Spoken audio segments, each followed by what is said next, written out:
Pension Adalat GPS Adalat ఫలవంతమైన దిశగా నిర్వహించుకోవడం శుభ పరిణామం.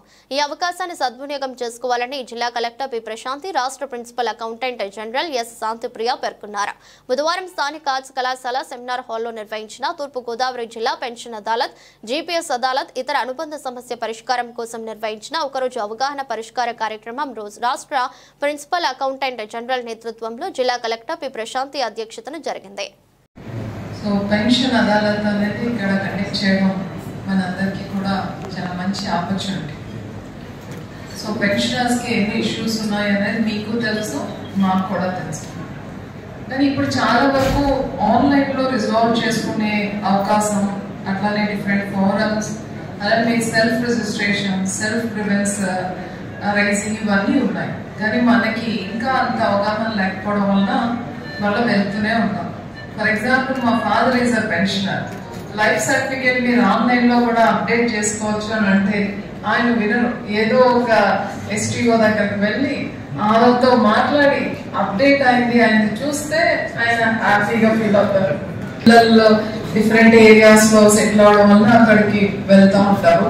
సో ఇప్పుడు మనం దాన్ని అప్డేట్ అయితే చాలా యాప్ అవుతుంది, యాప్ లో అప్డేట్ చేసుకోవచ్చు.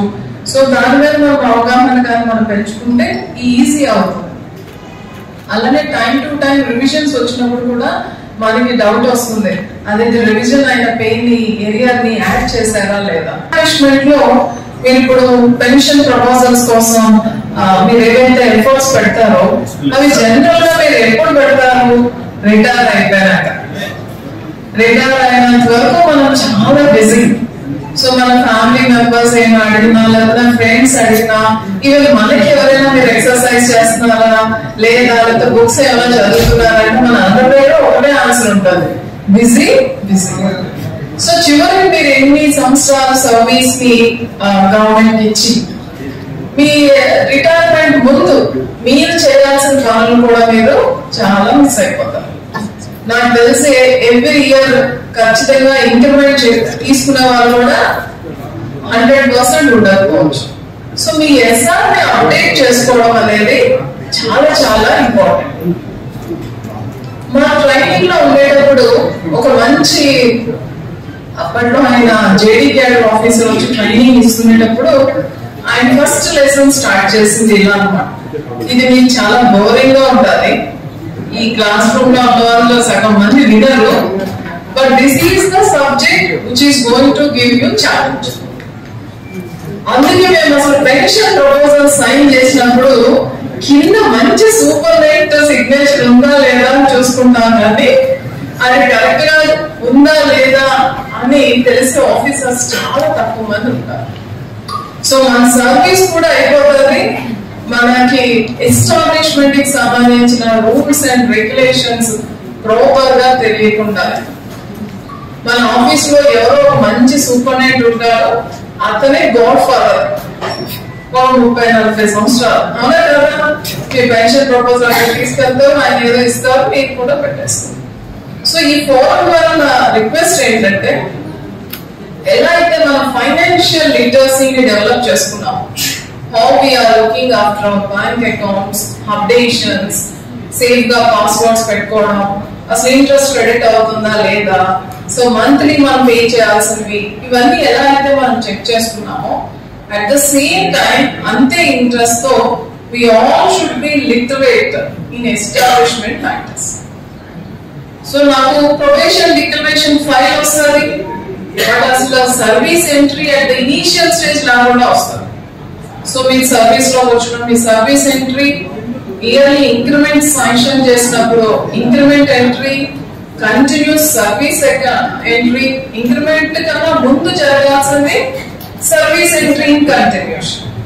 తర్వాత leave account updation, all the leaves which crosses your entitlements, అంటే ఏదైతే మీకు 12 CLs కన్నా ఎక్కువ అయిపోతున్నాయో అవన్నీ కూడా కాంపిటెంట్ అథారిటీతో శాంక్షన్ ప్రొసీడింగ్స్.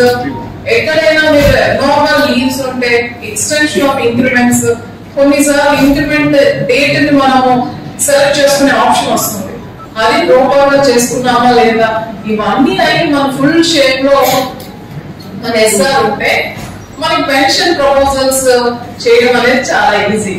మనం ఎస్ఆర్ అప్డేషన్ గురించి ఎప్పుడు పరిగెత్తాం?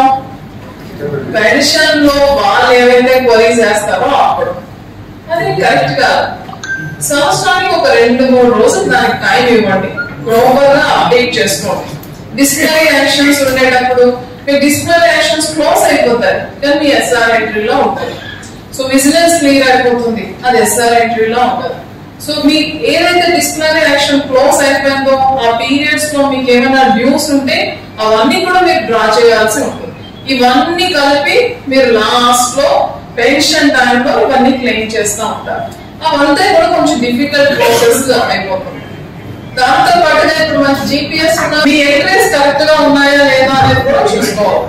సో ఎస్పెషల్లీ మీరు డెప్యుటేషన్ లో ఫారెన్ సర్వీస్ కు వెళ్ళేటప్పుడు ఫారెన్ సర్వీస్ నుంచి మనం చలానా క్రెడిట్ అవ్వడం అనేది కొంచెం డిలే అవుతుంది. డిడిఓస్ ఎవరైతే ఉన్నారో సిపిఎస్ స్కీమ్ లో ఉన్న వాళ్ళందరికీ ప్రాపర్ గా సిపిఎస్ స్టేట్మెంట్ అప్డేట్ అవుతుందా లేదా అనేది కూడా చూడండి. మన ఎంప్లాయీస్ నుంచి కూడా ఎప్పుడు వాళ్ళ రిప్రజెంటేషన్ ఉన్నా అదొక డిమాండ్ ఉంటుంది.